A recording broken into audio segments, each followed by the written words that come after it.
ကျွန်တော်ကပေါ့နော်ဒီစစ် lottery မှာစစ် lottery ရဲ့ god ပေါ့နော်လောလောဆယ်ပေါ့ god ပေါ့နော် profit အကျဉ်းဆုံး god ဖြစ်တဲ့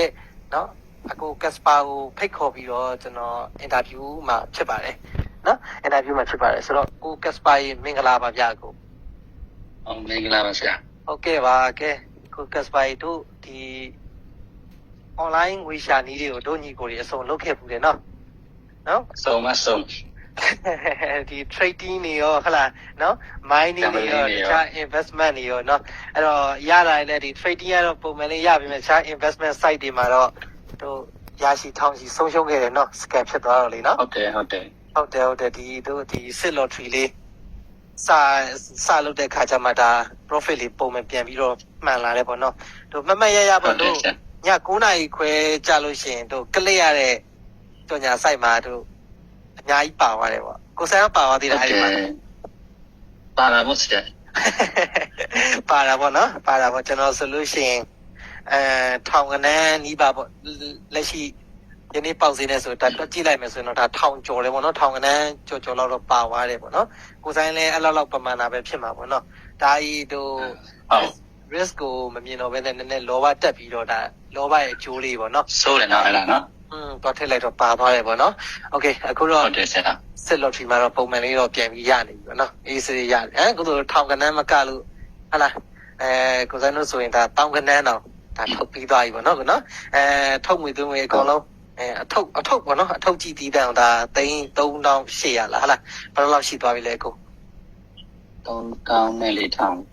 အော်3,400 sorry ဟုတ်တယ်နော်3,400တိမ်ပေါင်း3,400ဒါထုတ်ပြီးသွားပြီပေါ့နော် total တွက်လိုက်မယ်ဆိုရင်ပေါ့နော် okay ပါအခု Casper အဲ့တော့ဒီနေ့မှာတော့ခုလို interview လေးကိုလာပြီးတော့ join ပြီးတဲ့အတွက်လည်းလက်ခံပြီးတဲ့အတွက်လည်းကျွန်တော်ကျေးဇူးအများကြီးတင်ပါတယ်ဆိုတော့ဟုတ်ဆရာအားလုံးသိတဲ့အတိုင်းပဲတို့ဒါဒီ sit lottery ကတော့ဒါတို့ 1-8 bet တို့လိုမျိုးပေါ့နော်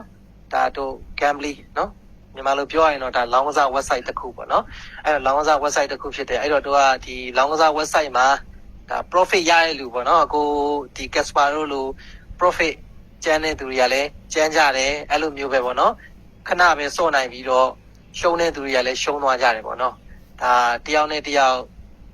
ဒါစော့ပုံစော့နီး risk management တွေမတူတာလဲအဓိကအဲ့ဒါပေါ့နော်အဲ့ဒါပေါ့ကွာခြားသွားတာပေါ့နော်ဒီကစိတ်မထိန်နိုင်ကြပါဘူးဟုတ်ကဲ့ဆိုတော့ကျွန်တော်ဒီနေ့အခု Casper ရဲ့ဒီအတွေ့အကြုံလေးပေါ့နော် sit lottery စစော်ရဲ့အတွေ့အကြုံလေးကိုဝေမျှစေချင်တယ်ဒါတို့ sit lottery ဟိုမှာည9:00 နာရီခွဲကျရင်လောက်ရတဲ့ site မှာ scan မိသွားတဲ့ဟာတို့တပတ်လောက်နေတော့ sit lottery ကိုတို့ရောက်လာကြတာဒါဆိုရင်6 လ 9 လလောက်ရှိမယ်ထင်တယ်ဟလားချိန်ရလေအမှကျော်တော့ကျော်သွားပြီလားဟလားနော်ကျော်သွားပြီပေါ့နော်အဲ့တော့တို့ဒီ Discord မှာပေါ့နော် Discord server တွေမှာတို့အသက်ဖိုင်းမှာလူကျော်ဖမ်းတယ်ဆိုလူကျော်ဖမ်းတယ်ဟလားနော် win goal ဆိုဘယ်လောက်ရနေပြီ DRA ဘယ်လောက်ရနေပြီတော့ဒါပျော်ကြီးဆောက်ရတဲ့အချိန်တွေပေါ့နော်အရန်ပျော်ဖို့ကောင်းခဲ့တယ်နော်လူစုံတက်စုံတယ်နော်ကျွန်တော်တို့ဒီစကားလေးပြန်ဆက်ရင်တော့ဒါတို့ည9:00 နာရီခွဲပေါ့နော်ည9:00 နာရီခွဲမှာ scan ဖြစ်သွားတဲ့ clear site ဖြစ်ကြတဲ့တို့ဒီ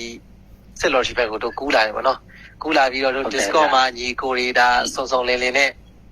voice call ခေါ်ပြီးတော့စော့ကြတာပေါ့နော် DRS ကတော့ဘယ်လောက်ဖြစ်နေပြီ win goal ကတော့ဘယ်လောက်ဖြစ်နေပြီပေါ့နော်အစားပြီးစော့ခဲ့တာကျွန်တော်ဖန်နေတာလေစော့ခဲ့တာဆိုတော့အခုဆိုလို့ရှိရင်ဒါအခု Casper တို့အနေနဲ့ကြတော့ဒါ stable income ပေါ့နော်ဒီ risk ကိုနိုင်နေနဲ့ကိုယ့်ရဲ့ deposit ပေါ်ကိုဒါတိကျ manage လုပ်ပြီးတော့ daily profit သိန်းရာခိုင်နှုန်းနီးပါးအထိဒါရှာနေနိုင်ပြီပေါ့နော်အဲ့တော့ဟုတ်ကဲ့ရှာနေနိုင်ပြီဆိုတော့ကျွန်တော်တို့တခြားညီကိုတွေကတော့ဒါအခု Casper လောက်မရှာနိုင်ပေမဲ့တချို့ဆိုတာဒီနေ့ကို9,000မှဒီတိန်ကနန်းပေါ့နော်တချို့တော့ဒါအမြင့်ဆုံးဆို10ကနန်းထိရှာနေနိုင်တာရှိရပေါ့တချို့ကြတော့လည်းရတယ်ရလိုက်ကုန်လိုက်နဲ့ဒါပိတ်ရုံလုံးဖြစ်နေကြတယ်ပေါ့နော်ဒါအမျိုးပါပဲအဓိကတော့ဒီ sit lottery မှာတော့တော်တော်များများတော့ပြောကြတယ်ဒါကျွန်တော်ကဒါ sit lottery ကိုကျွန်တော်ကဟို lobby လုပ်တာတော့မဟုတ်ဘူးဒါပေမဲ့ဟိုဒီရဲ့အသွားလာပေါ့နော်အသွားလာကိုကျွန်တော်ကဒီသဘောပေါက်တယ်ဘယ်လိုသဘောပေါက်လဲဆိုတော့ဒါကို Casper ရဲ့အမြင်လေးပေါ့နော်ဒီ sit lottery ကတော်တော်များများကကျွန်တော်တို့များစားနဲရောဆိုတဲ့စနစ်နဲ့သွားရလို့ပြောကြတယ်ပေါ့များစားနဲရောပေါ့နော်အဲ့လိုစနစ်နဲ့သွားရဆိုတာကို Casper အနေနဲ့လက်ခံလားဘယ်လိုမြင်လဲပေါ့အဲ့လိုတော့ကျွန်တော်ကအဲ့လိုအမြင်တော့မရှိဘူးဗျဟုတ်ကဲ့ဘာလို့ဆို ညများစားနေရောဆိုရင်ကျွန်တော်ကွဲတာကြာပြီလေ ဟုတ်ပါတယ်ဘာလို့ဆိုတော့ကျွန်တော်ကိုကက်စပါရဲ့ပေါ့နော်ကိုကက်စပါရဲ့ဒီကျွန်တော်တို့ထိုးနှုံး record ကိုကျွန်တော်အထက်ကဒီ agency မှာကျွန်တော်မေးကြည့်လိုက်တဲ့အခါကျတော့သူပြောတယ်ပေါ့နော်တခြားကျွန်တော်တို့ဒီ team ကအယောက်100ထိုးတဲ့သူတို့တနေ့ဒီထိုးတဲ့ငွေပမာဏနှုံးပေါ့နော်တနေ့ငွေပမာဏနှုံးတနေ့နဲ့မတော့ဘူးပေါ့အနည်းဆုံး9ရက်စာပေါ့နော်သူတို့ပြော9ရက်စာကျွန်တော်တို့ team မှာရှိတဲ့လူယောက်100ဒီစော့တဲ့ထိုးကြီးပမာဏနှုံး9ရက်စာဒီကိုကက်စပါရဲ့ဒါဟို9ရက်စာကိုကက်စပါ1ရက်စာလောက်ပဲရှိတယ်ပေါ့နော်အဲ့လိုမျိုးသူတို့ပြောကြတယ်ဗျာဆိုတော့အကယ်၍ဒါဒီစစ် lottery ဒီဒါများစားနေရောဆိုလို့ရှိရင်ဒါကိုကက်စပါလိုမျိုးတော့နော်သိန်းရာချီအမြဲတမ်းထုတ်နေတဲ့သူတရားအတွက်ကိုဒါ AC ဆွဲစားပြီးတော့ကျန်တဲ့အယောက်100ကိုသွားရောရင်တော့မှဒါ site ဘက်ကဒါကျွန်တော်အဲ့ဒီပဲမှတ်ပြီးတော့စားနေတော့မှာပေါ့နော်ဟုတ်ကဲ့ဆိုတော့ဒီညာစားနေရောစနစ်လေးတွေကိုတော့ဒါကျွန်တော်လက်မခံဘူးပေါ့နော်လက်မခံဘူးကဘာဖြစ်လို့လဲကျွန်တော်တို့ကလက်တွေ့ကြလိုက်ပြီးတော့ဟိုလေ့လာလိုက်တဲ့ခါကျတော့ရှိတယ်ဟိုမှန်ပါတယ်ညာစားနေရောစနစ်ကျင့်သုံးနေတဲ့ကျွန်တော်တို့ဟို gambling site တွေလည်းအများကြီးရှိရပေါ့နော်သူရဲ့ဒီ secret က auto ဖတ်ပြီးတော့ပေါ့နော်ဟိုမှာပေါ့ဒါပါတော့အကြီးအသေးနှစ်ခုရှိရဆိုရင်ဒါပါတော့ဒီအကြီးဘက်က3000ထိုးတယ်အသေးဘက်က900ဆိုရင်အကြီးကိုစားပြီးအသေးကိုကောက်ရောပလိုက်တယ်ပေါ့ကျန်တဲ့ profit ကိုကတော့ထိုင်ရယူတယ်ပေါ့နော်ဒါပေမဲ့ဒီ set lot ဒီမှာတော့ကျွန်တော်ဒါကိုကက်စပါအပြင်ကျွန်တော်နောက်ထပ်လေးလာမိရလို့9ယောက်10ယောက်လောက်ရှိရတကယ်ကိုကက်စပါလို့ဒါ profit အရန်ကျန်းနေတဲ့သူတွေပေါ့နော်အရန်ကိုကျန်းနေတဲ့သူတွေ5 6ယောက်ကျွန်တော်သိတာရှိတယ်လေးလာကြည့်တော့လေသူတို့လည်းလာတီးတီးလိုက်ပေါ့တချို့ဆို2လရှိပြီတချို့ဆို4လရှိပြီအနေဆုံးတက်တန်းတော့ဒါ1လရှိပြီပေါ့နော်ဒါပေမဲ့ဟိုသူတို့ကလည်းဒီကိုကက်စပါလိုမျိုးအရင်လေ့ကျင့်ရကောင်းပါတယ်ဒီ site ရဲ့အသွားလာကိုအထာနဲ့နေတဲ့သူတွေပေါ့နော် site အထာနဲ့နေတဲ့သူတွေဖြစ်တယ်ပေါ့ဆိုတော့ဟိုဒီများစားနေရောစနစ်ကတော့ဒီ sit lottery မှာတော့ကျွန်တော်တို့ရှိတယ်လို့တော့ကျွန်တော်တို့လက်မခံဘူးပေါ့ဘာလို့လဲဆိုတော့လက်မခံကျွန်တော်လက်မခံဟုတ်ကဲ့ရှိတယ်ဆိုလို့ရှိရင်ဒါကိုကက်စပါတို့ဒါသူတို့ဆွဲစားပြီးတော့အနေသမားတွေယော်လိုက်လို့ရတာပဲလीနော်အဲဆိုတော့ဟုတ်ကဲ့အဲ့တော့ဆိုတော့အခုကျွန်တော်ကအားလုံးအတွက်မေးချင်တာကဒီကိုကက်စပါအနေနဲ့ဒီ set lottery စဆော့ခဲ့တဲ့ကျွန်တော်တို့နဲ့အတူစဆော့ခဲ့တဲ့အချိန်ကနေပြီးတော့လက်ရှိကိုသိန်းတောင်းကနန်းအထိကိုဒါထုတ်နိုင်တဲ့ပမာဏအထိကိုစစချင်းမှာဘလို့အခက်အခဲတွေကြုံခဲ့ရလဲနောက်ပြီးဘလို့မျိုးလေ့ကျင့်ခဲ့ရလဲပေါ့နော်ဒါလေးတွေကျွန်တော်တို့အားလုံးသိအောင်ကျွန်တော်ဝေမျှပေးပါဦးခင်ဗျဟုတ်ကဲ့ကျွန်တော်တို့စဆော့တော့ဟိုရေရိုးလေးပါနော်အရင်တော့ကျွန်တော်ဟုတ်ကဲ့ချွန်ဘောဖမ်းတယ်လူချွန်ဘောဖမ်းတယ်ဆိုတော့ဟုတ်ကဲ့ထွန်းရှည်လာပြီးဆိုရင်ကျွန်တော်ကစန့်ကျင်ဘက်ထိုးရလေဟုတ်ကဲ့တူဆော့ခဲ့ကြတယ်မှတ်ပြီးတယ်ဒီစကောမှာဟာတကယ်ချင်းနေအော်ရဟုတ်တယ်ပြောပါလေပြန်ပြေးရပါတယ်အဲ့ဒါဟုတ်တယ်ဗျာဟုတ်ကဲ့အဲ့ဒီတော့ဆိုရင်ကျွန်တော်တို့ကအဲ့ဒီတော့တက်နေကြတော့ဟိုပန်းကိုချိုးတော့ဗောနော်ဟုတ်ကဲ့အဲ့တော့ချိုးတဲ့ခါကျတော့ကျွန်တော်ကလိုက်စားကြံနေမှရတော့ကျွန်တော်တို့ကဟိုအပိုင်ကိုစောင့်တော့အပိုင်စောင့်ဆိုသူကအလုံးကြီးများလာရင်ဆိုရင်နောက်တစ်မျိုးက fan chain ကိုကခန့်စားနေနေများလာပြီပေါ့နော်ဒါပေမဲ့များလာပြီဆိုပေမဲ့လည်းကျွန်တော်တို့က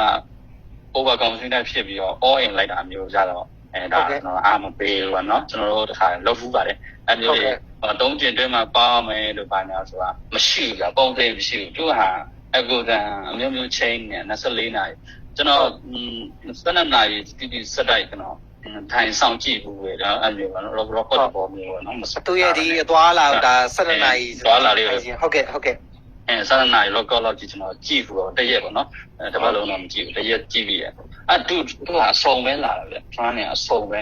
ဟုတ်ကဲ့အားကြရင်ဟိုကအရှည်ကြီးလာလိုက်အားကြရင်အတူလေးလာလိုက်ဟုတ်ကဲ့အခွာလေးလာလိုက်အဲ့လိုမျိုးကြာအရှည်ကြီးဆိုလဲဒါအကြီးဆိုအကြီးတွေကြီးအသေးဆိုအသေးတွေကြီးအသေးဆိုသေးဟုတ်ကဲ့ဆက်ပြောပါအဲ့လိုကြတော့လူချုံဘောဖမ်းတော့ရတော့ဗောနော်ရတော့နောက်တစ်မျိုးကြတော့ဆော့တဲ့အချိန်ကြတော့ဖမ်းလာတဲ့အချိန်နဲ့အမိတော့ကျွန်တော်တို့ကကုံတော့ဗောဗျာတချို့ဟာကြတော့ကုံတော့ဟိုအဂိုဒန်ပြောင်းသွားပြီဆိုတော့ကြတော့ကျွန်တော်နောက်တစ်မျိုးတက်ဆန်းကြအောင်ဆရာတို့လည်းပြီးပါတယ်ဟုတ်ကဲ့ဒီရနဲ့ကျွန်တော်ကဝင်ကိုဆော့နေရတယ်ကျွန်တော်တို့ TRS ပြောင်းဆော့တဲ့တိန်းလို့နေဗောနော်ဟုတ်ကဲ့ဆော့တော့hashtag ဘိုးတွေကြီးတယ်ပါရညာကြီးတယ်ဗောနော်ဟုတ်ကဲ့ hashtag ဘိုးကြီးတော့15ရက်လောက်ပဲကျွန်တော်ကအဆင်ပြေတယ်15ရက်လောက်ဆိုတာဆော့တဲ့အချိန်ကတနင်္လာနေ့လောက်နော် hashtag ဆိုတာနောက်ကတန်မိုးတွေပေါ့နော်ဟုတ်လား TRS ဟုတ်ကဲ့ဗျာအဲ့လေးကြည့်တော့ဆော့ရတဲ့အဆင်ပြေ15ရက်လောက်ကြာတော့လဲအဆင်မပြေဘူးအင်းဒီတော့ဘယ်လိုဖြစ်လာလဲဆိုတော့ လိုက်စားကိုပြန်ထွင်ကြတော့လိုက်စားများလေဝင်းချက်ကိုများလေပါနော်အဲ့ဒီတော့အတိလေးပေါ့နော် ဟုတ်ကဲ့အဲ့တော့ကျွန်တော်တို့ဒီလိုက်စားတွေကဒါများထားမှ12ကြိမ်လိုက်စားများတယ်လို့ပဲလို့ပဲလိုက်စားများတယ်လို့ကိုယ့်ရဲ့လိုအပ်ချက် deposit ငွေမောင်းလည်းအကြီးဖြစ်ရမယ်ဒါပေမဲ့လည်းကြီးဖြစ်ရမယ်ဘယ်လိုပြောမလဲသူကဟိုချက်ကောက်ပြီးခွေးရအန်တယ်လို့ဖြစ်နေတဲ့ပုံစံမျိုးဖြစ်နေအဲ့လိုဖြစ်နေတာလေဟုတ်ကဲ့ဘဒုမှစာချုပ်ချုပ်ပြီးတော့ဇာအကြီးကို3-4ကြိမ်ဇာထိုးပါ4ကြိမ်ဇာထိုးပါ12ကြိမ်ဇာထိုးပါဘယ်မှမရှိဘူးလေအဲ့လိုလုပ်တာမရှိဘူးလေဟုတ်ကဲ့ကိုထိုးတာပဲလေနော်အဲ့လိုမျိုးကကိုထိုးတဲ့ဇာအမတစ်ကြိမ်ဇာထိုးစားပါပဲနောက်တစ်ကြိမ်ဇာထိုးရရဒါပေမဲ့အဲ့ကျွန်တော်တို့ကအကြီးကျယ်ကွဲတာဘယ်လိုလဲဆိုတော့ဟို signal ပေးနေမနော်လိုက်စား73ချိန်ထိရောက်သွားတယ်မှတ်မိပါတယ်အဲ့ကျတော့ကျွန်တော်မှအတိတစ်ခုဝင်သွားဒီ deposit လည်းတော်တော်လေးထိသွားပါနော်ထိတော့team member လည်းတော်တော်လေးထိကြတယ်ပေါ့နော်ဟုတ်ကဲ့လိုက်ထိုးတယ်လို့လည်းကျွန်တော်မှတ်မိပါတယ်အဲ့အရေးကမှတ်မိပါတယ်ဟုတ်ကဲ့အဲ့ကျတော့ကျွန်တော်က develop ကျွန်တော်ပျောက်သွား develop ပျောက်တော့ဘယ်လိုလာလဲဆိုကျွန်တော်အနေနဲ့ပြန်ပြီးတော့ဒီပြန်ယူရတာပါနော်ဒီပြန်ယူလာကြာအမြဲတမ်းကြာရှုံးနေရလည်းမရှိဘူးပြလူပါဟုတ်လားဟုတ်ကဲ့စိတ်တက်လေးပြန်တက်အောင်နည်းနည်း relax လေးလုပ်ပြီးတော့မယ်လိုက်စားကိုကျွန်တော်ကပြန်ပြင်လိုက်တယ်ပြန်ပြင်ဆိုဘယ်လိုပြင်လဲဆိုတော့လိုက်စားအကြီးတိုင်းနိုင်မယ်လို့ဘယ်သူမှမိုင်းတယ်မသိဘူးဟုတ်ကဲ့အဲ့ဒါရှိတယ်လိုက်စားတေးတဲ့ဟုတ်ကိုဆိုင်ကျွန်တော်ဒီညမှာတစ်ခုလေးလောက်ဖြတ်ပြီးတော့မေးချင်တယ်ဗျအဲ့တချို့ကရှိတယ်ပေါ့နော်ထားပါတော့1000-2000လောက်ထိုးလို့ရှိရင်တော့ဒါနိုင်နေတယ်ပေါ့ဒါပေမဲ့3သိန်း2သိန်း10သိန်းလောက်ထိုးပြီဆိုလို့ရှိရင်တော့ဒါ site ကကောက်စားတယ်ပေါ့အဲ့လိုမျိုးပေါ့နော်အဲ့လိုမျိုးမြင်နေကြတယ်အဲ့အမြင်ပေါ်ကိုရောဒါအခုရဲ့ဒီလက်ရှိ sort ရဲ့ experience နဲ့ဆိုရင်ဒါအခုဘယ်လိုမျိုးမြင်လဲဗျမြင်ကြအဲ့လိုတော့ကျွန်တော်မြင်တဲ့တိုင်းပြောမစင်ဟုတ်ကဲ့ထောင်အဲ့ဒါကြတော့ဟိုဆရာခုနပြောသလိုပေါ့နော်ဟုတ်ကဲ့အ ਨੇ ကိုယော်ပြီးအကြီးကိုစားမယ်ဆိုတဲ့ဟာအမြင်မျိုးပေါ့နော်အဲ့မျိုးကြတော့ကျွန်တော်ကအဲ့ဒါတော့ကြိုက်မဟုတ်ဗျဟုတ်ကဲ့ဘောမျိုးမဟုတ်ကျွန်တော်ဆိုရင်1000မှမထိုးတာကျွန်တော်ကရင်3သိန်း3သိန်းဟုတ်ကဲ့တခါကျ24 48တွေအဲ့လိုဟုတ်ကဲ့တွေ့တယ်အကိုရထိုးတဲ့ဘောတွေကတက်နေရဆိုမြင်နေရတယ်ဟုတ်ကဲ့အကိုဟုတ်ကဲ့ဟုတ်နောက်ပိုင်းကျတော့ကျွန်တော်ထိုးတော့ဘယ်လိုလဲဆိုတာလိုက်စားကိုကျွန်တော်ကဟိုချွေတာပြီးတော့ short လိုက်တယ်ဗျ short လိုက်တော့တနေ့ကုန်ကျွန်တော်ကဒီဟာကိုပဲစောက်ကြပြီးတော့နော်ဟိုဒီတိုင်းပဲဆော့တာပါနော်တခြားဟာလေးလည်းကျွန်တော်တခြားမျိုးနဲ့လွှဲထားပြီးတော့လုပ်ငန်းလေးတခြားလေးလွှဲပြီးတော့ဒါလေးကိုအရင်စိုက်ပြီးဆော့တော့ဘယ်လိုလာလဲဆိုကျွန်တော်တနေ့ကုန်ဆော့တော့ဗျတနေ့ကုန်ဆော့တော့ဘယ်လိုဆိုတော့တနေ့ကုန်ဆော့လို့ရှိရင်ကျွန်တော်ကအမျက်ကြံရမယ်ဆိုတော့အမျက်ကြံရမယ်ဘာလို့တနေ့ကုန်ဆော့လို့ရှိရင်ဟုတ်ကဲ့တနေ့ကုန်ဆော့လို့ရှိရင်ဥမာကျွန်တော် deposit ရဲ့ 20% လောက်ရတယ်ဆိုရင်ကျွန်တော်ကနားပြီဒါမှစတင်ဆော့တော့ manage ပေါ့နော်ဒါ profit management တခုလေးပါဟုတ်ကဲ့စချင်းတစ်ပတ်ကကျွန်တော် 20% ပဲယူတယ် 20% ဆိုရင်တနိုင်လောက်ဆော့ပြီဆိုရင်ကျွန်တော် 20% ရပြီဗျအဲ့လောက်ဆိုရင်နိုင်နေပြီဟုတ်ကဲ့တပတ်နှစ်ပတ်လောက်ဆော့ပြီးတော့ 20% နဲ့နည်းနည်းရောပါတက်လိုက်တော့ 50% ကျတော့အမှကွဲရောဘယ်လိုကွဲလဲဆိုတော့ဥမာလိုက်စားလေးတွေကနည်းနည်းကြီးလာတော့ကြီးတွေကနည်းမြင့်လာတော့လေနော်တိန်ကနေပြီးတော့3-9-24အဲ့လိုတွေဖြစ်လာတော့ရလည်းမြန်တယ်ဟို store လောက်ထိတစ်ခါကြာလဲအများကြီးထိသွားပါတော့အဲကြတော့ကျွန်တော်အထိတော့ဘယ်လိုလဲဆိုတော့ 20% ကိုဟုတ်ကဲ့20% ကိုဟိုဟာ upload လိုက်တယ် 20% ဘယ်လိုကတ်လဲဆိုတော့ပိုးစားကိုကျွန်တော်မြင်လိုက်ဟုတ်ကဲ့1000 3000 8000အဲ့လိုမျိုးဆိုပြီးရင်ကျွန်တော်က deposit ကိုကျွန်တော်က3ချိန် store လောက်ထားတယ်ဆိုပါဆိုတော့138ဆိုရင်ဒါနည်းနည်းပြပြပါနော်ဟုတ်ကဲ့138ဆိုရင်138ဆိုရင်ဒါပေါင်းလိုက်ရင်12ရှိရလေဟုတ်ကဲ့12ဆိုတော့ deposit မှာကျွန်တော်က12ကို10ခါမြောက်လိုက်မယ်ဆိုရင်120ပါနော်ဟုတ်ကဲ့120ဆိုရင် deposit ကိုကျွန်တော်က store လောက်အဲ့လိုမျိုး3 times store လောက်ကိုကျွန်တော်10ကျင်းလောက်ကျွန်တော်ရလိုက်တယ်ရပြီးတနေ့ကုန်ထိုးတာပါနော်ဟုတ်ကဲ့လိုက်တာလည်းရှိရယ်လိုက်တာလည်းရှိရယ်ဟုတ်ကဲ့ BS ထိုးတာလည်းရှိရယ်ဟုတ်ကဲ့ဒါပေမဲ့ကျွန်တော်ရဲ့ဟိုအခုကျွန်တော်ရဲ့ golden switch ကြီးပဲပြောရမလားကျွန်တော်ဟုတ်ကဲ့ management ပဲပြောရမလား ဟုတ်ကဲ့ management ကိုယ်ပိုင် management ပဲပြောပါတော့ strategy ကတော့သူ့အနေနဲ့သူပဲရှိပဲ strategy တိုင်းရမှန်မရှိလေကျွန်တော်တို့ကအရှုံးကိုဘယ်မှာရက်မလဲဆိုတာကိုကျွန်တော်ကပြီးသွားတာပေါ့အဲ့ဒီဘတ်နှစ်ပတ်တော့မှကျွန်တော်ပြန်ပြီးတော့လေ့လာတော့3ချိန်အတွင်းမှာကျွန်တော်ကစားထိုင်ရတယ်ဆိုရင်ကျွန်တော်နောက်တစ်ချိန်ကကျွန်တော်တစ်ချိန်စားတော့ပြန်ထိုးတော့ ဟုတ်ကဲ့ပါကိုဟုတ်ကဲ့ဟုတ်4ချိန်စား5ချိန်စားပေါက်တာကျွန်တော်မပြောတော့ဘူးဘာလို့တစ်ချိန်စားပေါက်2ချိန်စားပေါက်3ချိန်စားပေါက်လေးကျွန်တော်ပြန်ဆူလိုက်ရင်ဟောပြီးခဲ့တဲ့ရှေ့ကကျွန်တော် stop loss ကိုကျွန်တော် recover ဖြစ်တာ15မိနစ်ဒါမှမဟုတ်မိနစ်20ဒါမှမဟုတ်တနားရီလည်းဖြစ်မှာပြန်ကျွန်တော် stop loss ကကျွန်တော်ပြန် recover ဖြစ်သွားပြီပါ ဟုတ်ကဲ့အဲ့လိုလေးနဲ့စာ sorry နဲ့ကျွန်တော်ဒီအခုဒီဘိုးစစ်လည်းနည်းနည်းလေးရှိလာတော့တားကလေးလည်းနည်းနည်းမြင်လိုက်တယ်ထိုးကြီးလည်းနည်းနည်းမြင်လိုက်တယ်ဒါပေမဲ့ rule to see ကတော့လုံးဝမပေါ့138ပဲလုံးဝမပေါ့အဲ့ဒါလေးတော့အဲ့ဒါလေးလည်းဒီတိုင်းပဲဆော့ပြီးတော့ profit လေးတော့တရက်ကိုအနေဆုံးအထင်50 80များနည်းနည်းများလို့ရှိရင် trend လေးနဲ့မြည်လို့ရှိရင်ကျွန်တော်150တွေဖြစ်သွားတာပေါ့နော်အဲ့လိုဟုတ်ကဲ့တွေ့တယ်ဟုတ်ကဲ့အဲ့လိုပါဆရာဟုတ်ကဲ့ဒါလက်ရှိဒါအခုရဲ့management ပုံစံနဲ့တွားနေရပါတော့တချို့ကျတော့ကျွန်တော်ကတော့ဒီဟိုပါဘောနော်ဂရုထဲမှာကျွန်တော်တို့ဂရုထဲမှာတော့ဒါနေ့တိုင်း daily profit ပုံမှန်ရအောင်တော့ကျွန်တော် strategy လေးကျွန်တော်စုပြီးတော့ချပြထားတယ်ပေါ့နော်လောလောဆယ်ကတော့ဒီ combo method နဲ့ဆိုရတော့ဒါအဆင်ပြေရတယ်ပေါ့နော်ပုံမှန် profit တော့နေ့တိုင်းရနေကြတယ်ပေါ့ပုံမှန်ယူခြင်းတဲ့သူတွေနဲ့ကြာပေါ့နော်ဆိုတော့တချို့ကျတော့လည်းဒါ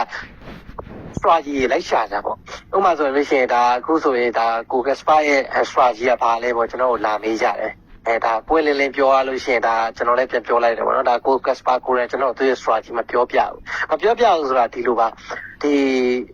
strategy တစ်ခုကပြန့်သွားလို့ရှိရင်ကျွန်တော်က site ကထိချက်တွေအများများလာမှာနော်စီးချက်တွေအများများလာပြီဆိုတဲ့အခါကျတော့သူတို့ကသူတို့ရဲ့ algorithm ချိန်လိုက်မှာပေါ့နော်ဒါပေမဲ့ချိန်လိုက်လို့ရှိလို့ရှိရင်ကိုပုံမှန်ရနေတဲ့ win chance ကဒါလုံးဝကိုပျက်စီးသွားပြီးတော့ကိုဒီဒါအရှုံးနဲ့ရင်ဆိုင်သွားမှာဒါဒီလိုလေးတော့သူတို့ကျွန်တော်ပြန်ပြီးတော့ပြောဖြစ်တယ်ပေါ့နော်ဒါကတော့ဒီလိုပါပဲဘာလို့ဆိုတော့ဒီလိုလုံးမလဲဒါတကယ်တော့ကိုယ့်ရဲ့ strategy ကိုမပေးချင်တာမဟုတ်ကိုယ့်လူတွေကိုပေးစားချင်တယ်ဒါပေမဲ့ဒီလိုပေးလိုက်ပြီဆိုလို့ရှိရင်လည်းအားလုံးကဝိုင်းတော့ရင် site ကထိတာများလာတယ်ဆိုလို့ရှိရင်ဒါလုံးဝဒီကိုယ့်ရဲ့ strategy ဒီပျက်စီးသွားမှာဖြစ်တယ်ပေါ့နော်အဲ့လိုမျိုးကျွန်တော်တခုပြောချင်တာနော်วันนี้အဲ့ဒီ strategy ဆိုတာကိစ္စဟုတ်ကဲ့အခုကျွန်တော်ထိုးတဲ့ strategy ဆိုတာ strategy ရဲ့လို့မရှိဘူးဟုတ်ကဲ့သူရဲ့ flow ကတော့သူရဲ့ flow လာတဲ့အတိုင်းကျွန်တော်လိုက်တော့site ကမရင်းနေဘူးဗျဟုတ်ကဲ့ပုံသေးကိုဒီအသေးကန်ပြီးထိုးတယ်ဆိုရင်ဒါတစ်ချိန်မဟုတ်တစ်ချိန်ထိမှာပဲဟုတ်ကဲ့ဗျဟုတ်ကဲ့တစ်ချိန်မဟုတ်တစ်ချိန်ထိမှာပဲတူလာတဲ့ trend တိုင်းတူလာတဲ့ trend ဆို flow တူလာခြင်းတဲ့ပုံစံဘယ်လိုလဲအခုလာခြင်းလားခေါင်းလာခြင်းလားမျိုးပေါ့နော်ဟုတ်ကဲ့အဲ့လိုမျိုးလာပေါ့နော်ဒါဆိုဟိုပါပေါ့နော်ကိုကဒီ strategy တော့မရှိဘူးသူ trend လာတဲ့နောက်က follow လုပ်တယ်ပေါ့နော်အဲ့လိုမျိုး follow လုပ်ပြီးတော့ကိုထိုးလိုက်တဲ့အတိုင်းမှာမှန်နေဖို့အတွက်ကလည်းဒါအခုအနေနဲ့ stop loss ထားရအောင်မယ်တော်လို့လည်းထားရမယ်ဒါ deposit ကဘယ်လောက်ပါလဲတနေ့ကိုဘယ်လောက်ပါဆန်မယ်အရှုံးခံမယ်တနေ့ကိုဒါဘယ်လောက်ပါဆန်ရရင်နားမယ်ဆိုပြီးဒါကိုထားရပေါ့နော်ဟုတ်ပြီထားတယ်ကျွန်တော်တို့ deposit ရဲ့ထားလိုက်ပါကျွန်တော် deposit ရဲ့ 60% တော့ကျွန်တော် risk တော့ယူပါတယ်ဟုတ်ကဲ့60% ဆိုတာဆက်စားချင်းထိုးလို့90 ပြီဆိုရင်90ပြီဆိုရင်ကျွန်တော် profit ရဲ့ 50% ပဲကျွန်တော် risk ယူတယ်9နဲ့အမြတ်ကိုလေဟုတ်ပြီအဲ့လိုမျိုးပေါ့50% ပဲ risk ယူတယ်အဲ့ထက်ပိုပြီးယူလို့မရှိဘူးကျွန်တော်ရင်တော့ပြောခဲ့ပူပါတယ်deposit ကိုမထိစေနဲ့ပါပါနော်ဟုတ်ကဲ့ချင်းလိုက်စားမှာ deposit တကယ်လို့မှအာရုံညလို့ထိုးခြင်းနဲ့ OC လုပ်ခြင်းနဲ့ဆိုရင်တော့မှ deposit ကိုလုံးဝချစ်ပေါက်ဆော့ထားလိုက်2% တော့ရအောင်ယူဟုတ်ကဲ့ဆိုရင် 1% ရအောင်ယူတာဟုတ်ကဲ့တနေ့ကုန်ထိုးလို့အရှုံးနိုင်ပေါ့နော် 1% 2% daily profit က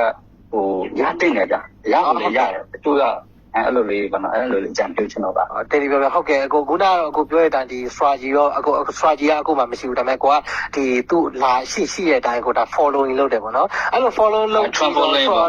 ပေါ့နော်အဲ့တော့ကိုထိုးတိုင်း win chance များဖို့အတွက်ကလည်းကိုမှာကဒီ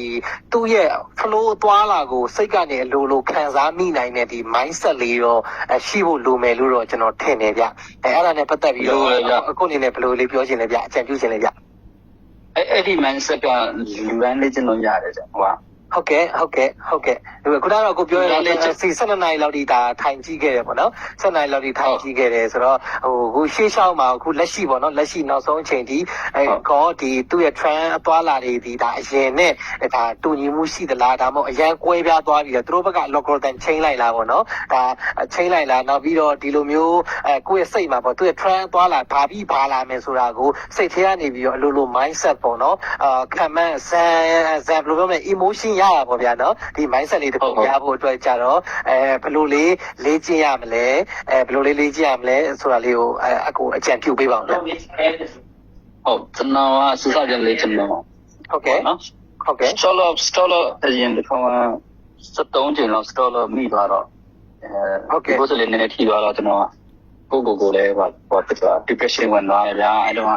တော်ရုပ် depression ဝင်သွားတယ်ဘာလို့ကိုလည်း team ကိုဥဆောင်ပြီးပေးတယ်ဆိုတော့ team လူတွေလည်းရတယ်ကျွန်တော်ဟုတ်တယ်ကိုရင်က second ပေးခဲ့တာပေါ့နော်အဲ့ second ပေးရလဲဒါ team ကလူ second ပေးရလဲကိုတော်တော် second ပေးရဲ့ဆရာကြီးအနေနဲ့တော်တော် emotion များမယ်လို့တော့ထင်တယ်ဗျာနော်တော်တော်များလဲ တော်များတယ် ဟုတ်ကဲ့အဲ့တော့နောက်ပိုင်းကျွန်တော်ကျွန်တော်ရဲ့ deposit လည်းပြန်ယူစရာရှိတယ်ဆိုတော့ emotion ကိုခတ်အောင်လုပ်တဲ့အချိန်ကကျွန်တော်ပြုတ်တဲ့ထွက်လိုက်တာပါနော်အဲ့ဒီလိုရပါတယ်ဟုတ်ကဲ့ကျွန်